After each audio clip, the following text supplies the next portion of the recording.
assez rapide pour laisser le temps au débat. Vous pouvez déjà passer à la première slide, on va rentrer directement dans le sujet. Je pense qu'il est important de rappeler qui décide de quoi en matière de mobilité. Ça paraît trivial, mais pour autant c'est relativement important. Donc aujourd'hui on a un paysage en particulier en Occitanie qui a été assez clarifié.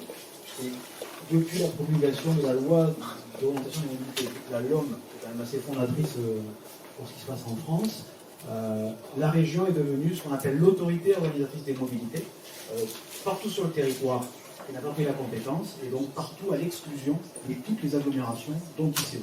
Donc aujourd'hui, l'organisation des transports est assez simple. Vous avez les agglomérations et les organismes type ICO qui pilotent leur politique de transport sur leur territoire, et ailleurs, dans la région, c'est la région qui est compétente pour organiser les transports publics.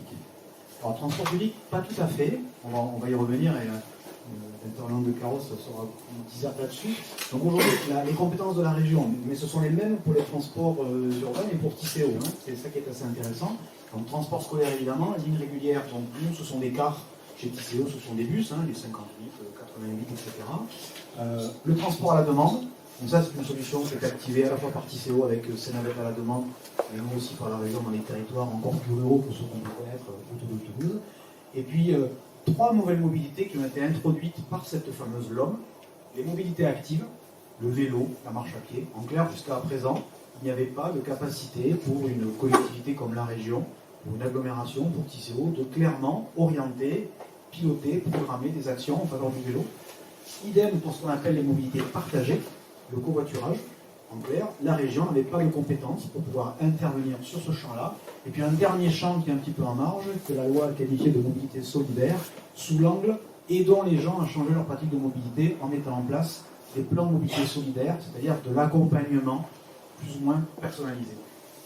Donc évidemment, ces compétences qui sont plutôt des compétences sur la route, pour faire simple, viennent compléter la compétence en matière de transport ferroviaire, qui a donc été transférée aux régions il y a maintenant 21 ans, c'était en 2001, avec l'émergence du TER et la région comme l'autorité organisatrice du TER. Donc ça paraît assez simple comme ça, mais pour autant, c'est assez complexe. Et puis surtout, ces périmètres ne recoupent pas forcément les besoins de déplacement. Le territoire de TCO, ça implique des phénomènes de frontières, ici mais comme partout ailleurs en France. Et par ailleurs, il y a énormément de déplacements d'un territoire à un autre, et ces déplacements entre les territoires relèvent de la région. Voilà quelques éclairages. Je peux passer à la capsule suivante. Donc, aujourd'hui, la compétence de la région, ces compétences-là, en fait, elles se sont sédimentées un peu au fil du temps. La région a, comme je le disais, été compétente en ferroviaire depuis 20 ans, c'est sa compétence mobilité la plus ancienne. Et puis ensuite, il y a une accélération avec le transfert des cars que gérait autrefois le département, qui a été introduit par la loi NOTRe en 2015, puis la fameuse loi LOM en 2017, et donc ce paysage d'aujourd'hui, avec des actions démultipliées sur par ailleurs un territoire, ça ne vous aura pas échappé, qui est désormais à la taille d'Occitanie et pas à la taille de la région Midi-Pyrénées, que nous avons tous connue il y a désormais plus de 6 ans. Donc l'engagement de la région sur la partie ferroviaire, et nonobstant les résultats qu'a présenté Bruno, c'est pour montrer tout le travail qui reste à faire. L'engagement qui a été posé, c'est de développer l'offre de transport.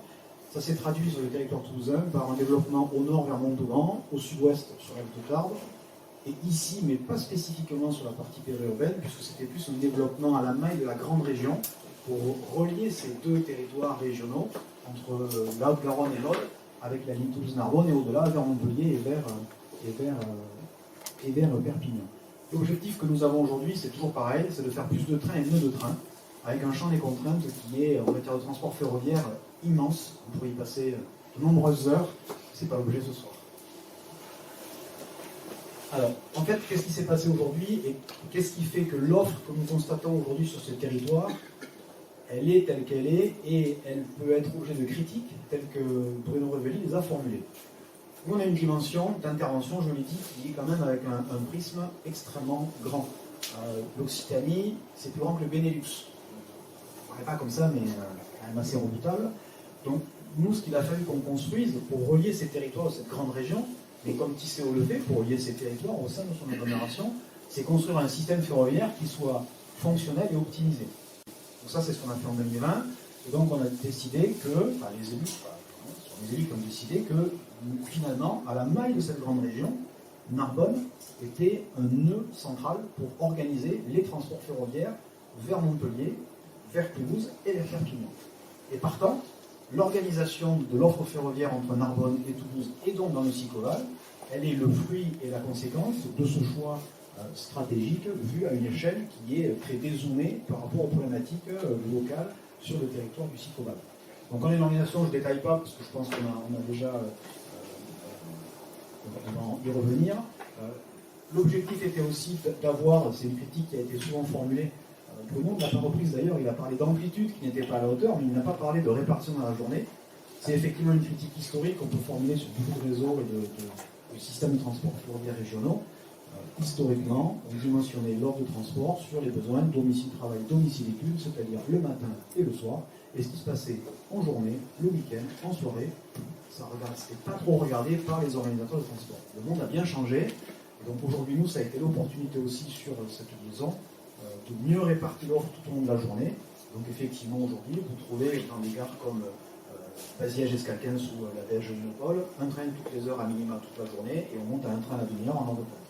On n'est pas encore en Suisse, les Suisses seraient à un train à la demi-heure toute la journée, de 5h à minuit, voire au quart d'heure en heure de pointe, mais M. Lanus a développé ce sujet-là, ça me tient à cœur. Mais voilà, ça fait partie des sujets sur lesquels il faut continuer d'avancer. Et effectivement, cette dimension lisibilité de l'offre, fréquence de l'offre, qu'elle soit ferroviaire, qu'elle soit autocar, qu'elle soit autobus, elle est fondamentale parce que c'est le premier facteur d'attractivité pour un voyageur. Je dois aller d'un point A à un point B, j'ai pas envie de prendre ma voiture. Est-ce que je peux ne pas prendre ma voiture? Si j'ai une offre dimensionnante, attractive et performante, je vais dire ah ben tiens, je peux ne pas prendre ma voiture. Si je suis contraint de prendre un train qui est 2 heures trop tard, ou qu'il faut que je fasse un crochet, ou un détour, ou que mon temps de parcours, comme l'a rappelé Bruno, est 3 fois supérieur à mon mode de transport individuel, je ne basculerai pas vers les transports collectifs ou vers des modes alternatifs. Je serai assez synthétique. Effectivement, il y a 5 haltes, 5 points d'arrêt sur le territoire du Sicoval. Parmi ces points d'arrêt, il y en a 3 qui sont desservis par tous les trains qui roulent sur l'axe, donc en pleine circulation. Les 2 autres, et c'est aussi lié à leur positionnement territorial, comme vous l'a présenté, très éloigné du centre-bourg pour Mont-Laur par exemple, ou pour la Belge Village, très proche de la Belge Inopole, qui est un très gros pôle générateur en émission et en réception. On a ce niveau d'offre-là. Et puis ensuite, nous avons aussi toutes les dessertes de nos cars interurbains, qui étaient donc autrefois organisées par le département de Haute-Garonne, qui sont désormais organisées et qui ont été transférées à la région, avec les 6 lignes qui sont identifiées ici. Je ne vous présente pas le carte, ça fait un immonde de spaghetti, on ne verrait pas grand-chose. Mais tout ça pour dire que l'objet est aussi d'avoir une liaison complémentaire avec les autocars. Nous gérons les autocars, là aussi c'est le genre autobus principalement, d'avoir un système complémentaire avec l'offre de transport. Donc vous voyez déjà que nous on s'occupe de trains dans le territoire du Sicoval, on ne s'occupe pas véritablement de l'autocars, et que la logique c'est que les bus de KICO fonctionnent bien avec les trains de la région. Donc déjà il y a quelque chose à travailler là-dessus sur qui fait quoi, qui pilote quoi, et qui organise quoi, et qui se coordonne comment. Après il y a un point, c'est un exemple auquel certains usagers du secteur sont confrontés depuis quelques semaines. Le système ferroviaire, il y a des caractéristiques, l'une de ses premières caractéristiques, et pas la plus appétante, c'est qu'il est rigide. Il est rigide au sens où on ne décide pas de modifier un horaire de train, de créer un train, de rajouter une gare dans les 6 mois qui viennent. C'est un mode de transport sur des temps longs, parfois sur des temps très longs. C'est un mode de transport où les enjeux sécuritaires sont la priorité des SNCF. Potentiellement, les parts de ça peut être bien plus que tout ce qu'on peut faire en matière de mode routier, avec des prescriptions et des normes qui sont d'une rigueur et d'une rigidité vraiment absolument redoutable. Et puis surtout, c'est un système ferroviaire où il n'y a pas qu'un acteur. Il y a de très nombreux acteurs. Et au premier chef, vous avez la SNCF, et aujourd'hui, il faut dire les SNCF, puisque depuis 2020, vous avez une maison mère SNCF de tête, et puis vous avez des sociétés anonymes, parce que désormais la SNCF est transformée en société anonyme, à capitaux d'État, et avec principalement 3 SNCF. SNCF Voyageurs, c'est ceux qui font rouler les trains. SNCF Réseau, c'est ceux qui gèrent et entretiennent les voies. Et SNCF Gares et Connexions, c'est ceux qui entretiennent les gares et les quais. Il faut que tout ce bon monde travaille ensemble avec la région, qui est le donneur d'ordre en matière de TER, mais qui n'est pas seul, puisqu'il y a aussi des TGV, il y a aussi des trains nationaux, comme ceux qu'on va passer ici entre Bordeaux et Marseille, il y a des frettes, et puis il peut y avoir aussi des concurrents étrangers, on parle beaucoup en ce moment de la Renfe pour faire des liaisons Lyon-Barcelone ou autre. Et tout ce monde, ça va fonctionner ensemble et ça va répondre à tous les besoins de grande distance, les besoins de moyenne distance, de courte distance, les besoins de voyageurs, les besoins de fret. Et tout ça doit être partagé sur un réseau qui a un avantage, c'est qu'il est guidé. L'inconvénient de cet avantage, c'est qu'on ne peut pas sortir de la voie, et pour doubler un train ou pour passer ailleurs, ben, c'est pas possible. Donc ce qui est possible en mode routier ne l'est pas du tout en mode ferroviaire. Donc là, ce qui se passe aujourd'hui, c'est un détail. Dans l'attribution des horaires que SNCF Réseau fait auprès de tous ces acteurs, eh bien, en 2023, pour des raisons notamment de gestion des capacités ferroviaires, la capacité ferroviaire, on parle de la capacité d'une voie ferrée à accepter un certain nombre de trains et à les faire bien vivre les uns avec les autres. Mais sur ces sujets-là, les 3 premiers trains du matin qui vont de Narbonne, Carcassonne vers Toulouse, donc du Citroën vers Toulouse, ont été tous décalés par SNCF Réseau dans l'attribution des horaires définitifs et dans cette coordination globale des capacités, ce qui pose de gros problèmes aux voyageurs, parce qu'ils n'ont plus leur possibilité de déplacement qu'ils avaient avant, du coup ils ne sont pas contents, mais c'est bien légitime. Donc c'est un exemple de situation dans lesquelles la région, en tant que donneur d'ordre, dit nous on veut en 2023 ce qu'on avait en 2022, la même chose. On demande rien, pas de changement, mêmes horaires, mêmes minutes, mêmes arrêts, mêmes trains. Et à l'arrivée, c'est pas du tout ce qu'on a. Et il faut expliquer ces choses-là, ensuite, pour que les usagers et les voyageurs comprennent. Et puis surtout, après, il faut arriver à trouver des solutions. Parce que la question, c'est pas de rester sur une situation insatisfaisante, c'est d'en sortir. Et c'est là où le temps long du ferroviaire redevient un vrai problème, parce que trouver une solution, elle existe peut-être, mais pour des raisons diverses, elle va pouvoir s'appliquer dans un mois, dans 3 mois, dans 6 mois, j'en sais rien. Donc c'est un exemple de cette complexité du système ferroviaire, et plus on charge le système ferroviaire, et plus ceci devient complexe. Et vous avez peut-être entendu parler de ce qui s'est passé à Strasbourg, où la région et l'Eurométropole de Strasbourg ont mis en place ce qu'ils ont appelé le REM, le réseau express métropolitain européen, où ils ont voulu mettre un maximum de trains sur le réseau pour augmenter la fréquence, pour augmenter les amplitudes. Et puis au bout d'1 mois, le constat c'est que ils n'arrivent à faire que la moitié de ce qu'ils ont dû, de ce qu'ils avaient rajouté. Donc voilà, vraiment complexe. Donc aujourd'hui sur Toulouse, nos problématiques principales, elles sont liées à l'heure de pointe. À l'heure de pointe, en gare de Toulouse-Matavio et sur les branches qui convergent vers Toulouse-Matavio, nous n'avons pas la possibilité de rajouter davantage de fréquences. En clair, si sur les gares du Sicobal, on voulait passer de 2 trains par heure à 3 par heure ou à 4 par heure, aujourd'hui, ça ne rentre pas. Comme si le tuyau est trop petit, si vous voulez. Et c'est un peu pareil, en heure de pointe, sur tous les cadrans de l'étoile ferroviaire toulousaine, vers Montauban, vers Auch, vers Muret, sur l'Ariège, etc., etc. Donc ça, c'est un vrai frein.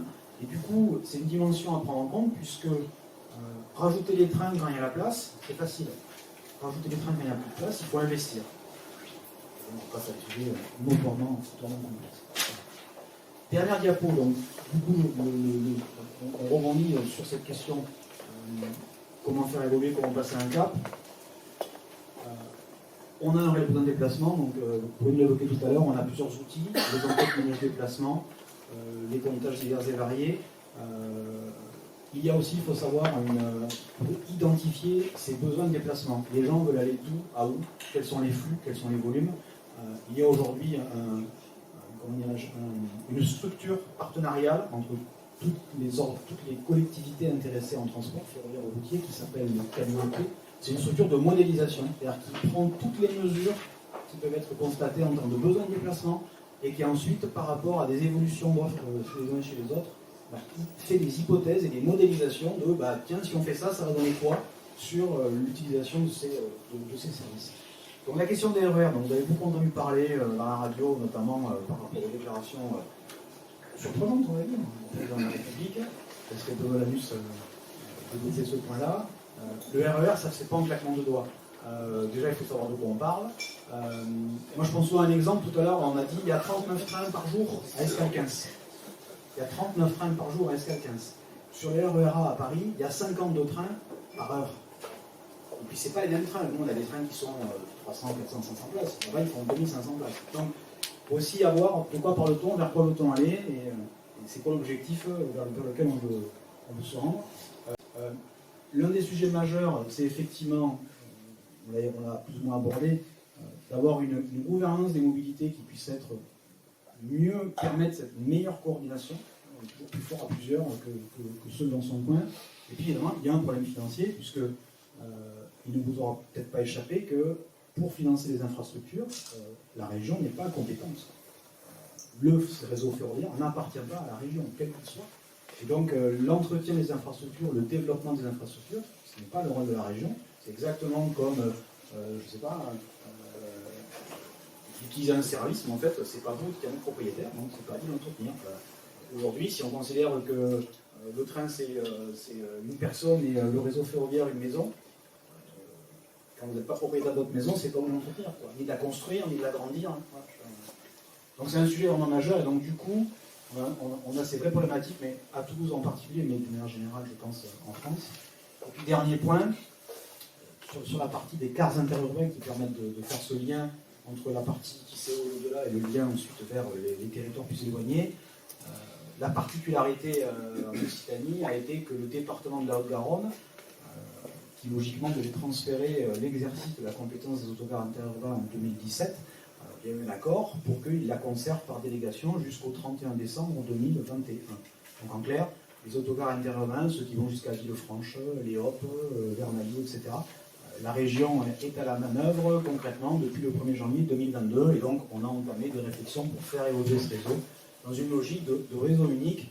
Nous considérons que, comme l'a dit Bruno, un réseau doit être hiérarchisé, des services ferroviaires, des services par autocar, et puis ensuite d'autres modes de déplacement, du transport à la demande, du covoiturage, des mobilités douces, le tout devant concourir à limiter et à inciter à poser sa voiture au garage et à basculer sur quelque chose de plus vertueux.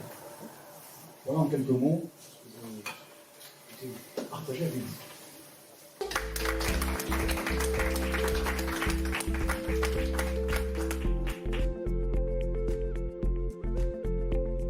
Sur la première question, en fait, la question c'est le rééquilibrage territorial.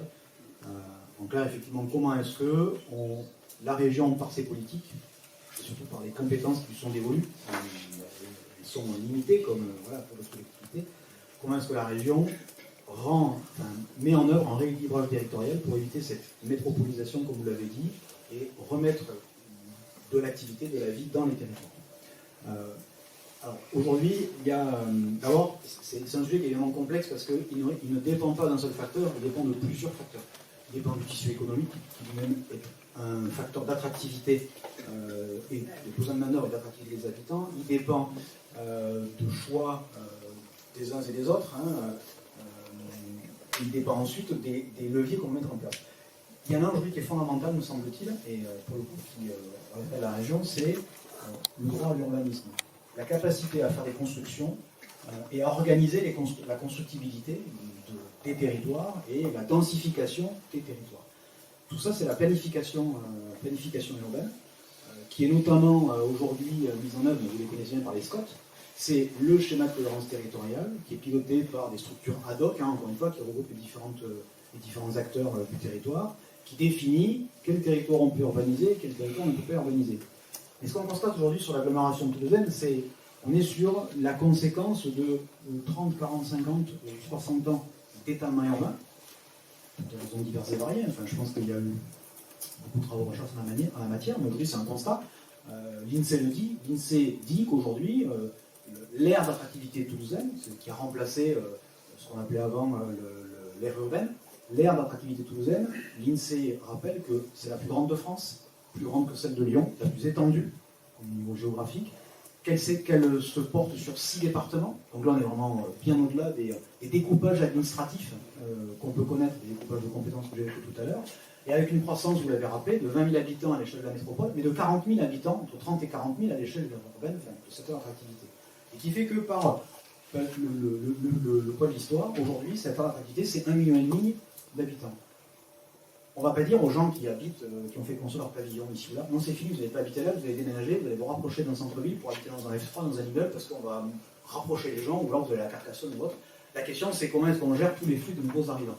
Et ça c'est un sujet qui est vraiment complexe parce que, encore une fois, la politique d'aménagement du territoire, la région est le pilote, et d'ailleurs dans les priorités aujourd'hui de l'exécutif régional, il y a ces deux sujets, rééquilibrage territorial, nouveau modèle de développement plus vertueux. C'est au cœur des politiques publiques de la région. Et il y a un élément de planification qui va inciter, et qui doit cadrer tous ces éléments-là, c'est ce qu'on appelle le SRADET, le schéma régional d'aménagement et de développement durable des territoires, qui est un document de planification cadre, qui théoriquement est un document supra par rapport au SCOT que j'évoquais tout à l'heure, et dans lequel vient intervenir une loi qui est récente, dans lequel a été introduit un dispositif dont vous avez peut-être déjà entendu parler, mais dont on va parler beaucoup, on en a mis dans les années à venir, qui s'appelle le ZAN, le zéro artificialisation nette, qui oblige en fait à tout projet qui vient consommer du foncier à récupérer ce foncier consommé par d'autres mesures sur un territoire à proximité. En clair, vous faites une route, vous prenez 2 hectares de terre, il faut restituer d'une manière ou d'une autre ces 2 hectares. C'est un jeu de caricature, je me dis, c'est un peu ça. Voilà, donc, en fait, je pense qu'aujourd'hui, on vit une conséquence de décennies d'aménagement, ou de non-aménagement, chacun appréciera à sa juste mesure, liée au corpus législatif des différents intervenants et à leur capacité d'intervention et de décision qui, il y a 40 ans, les SCOT, parce que c'était. Voilà, hein. Les PLU, rappelez-vous, c'est assez récent le PLU finalement à l'échelle de ce territoire. Voilà. Donc, vrai sujet.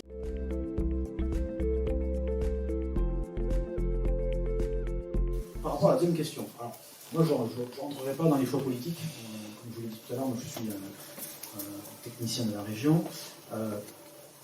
Ce qu'il faut avoir en tête, vous avez pris l'exemple de Lyon-Saint-Étienne. Alors, déjà, vous avez noté, Lyon a 1 million d'habitants, Saint-Étienne c'est 450 000 habitants, donc on est vraiment sur un lien entre 2 grosses métropoles distantes de moins de 50 km. Donc ça crée des besoins. Et historiquement, depuis les années 70, il y a eu ce développement de l'offre ferroviaire à l'époque. Le Citral, à l'époque, a concouru à une époque où les trains régionaux n'étaient pas organisés par les régions, c'était avant la régionalisation, avait identifié ce corridor Saint-Étienne-Lyon comme un corridor à potentiel, et donc il y avait déjà une offre qui avait été fortement développée, et puis ça s'est poursuivi avec l'augmentation des besoins et la régionalisation qu'a pu mettre en place, et les services qu'a pu mettre en place ensuite la région Rhône-Alpes.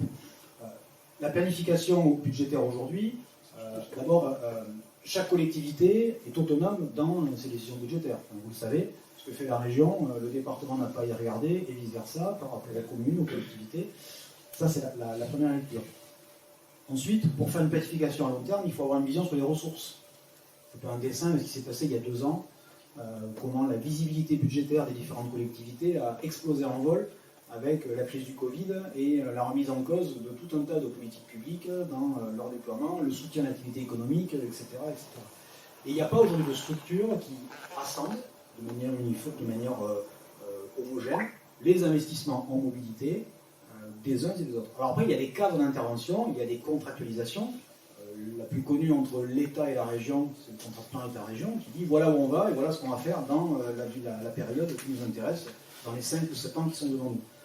Mais il n'y a pas, effectivement, c'est un constat qu'on peut faire plus ou moins, il n'y a pas une structure qui assemble toutes les interventions financières des différentes collectivités en faveur des mobilités et qui trace un cadre unique vers une cible souhaitable, souhaitée.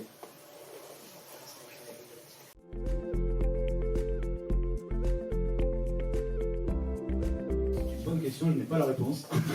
Non, mais il y a de multiples compétences dans l'organisation administrative française. Donc, en clair, la question que vous posez, elle renvoie de manière un peu extrême la réponse. C'est quel modèle de société veut-on et quel modèle d'organisation administrative souhaitons mettre en place? Donc, une décentralisation, une centralisation, une homogénéisation.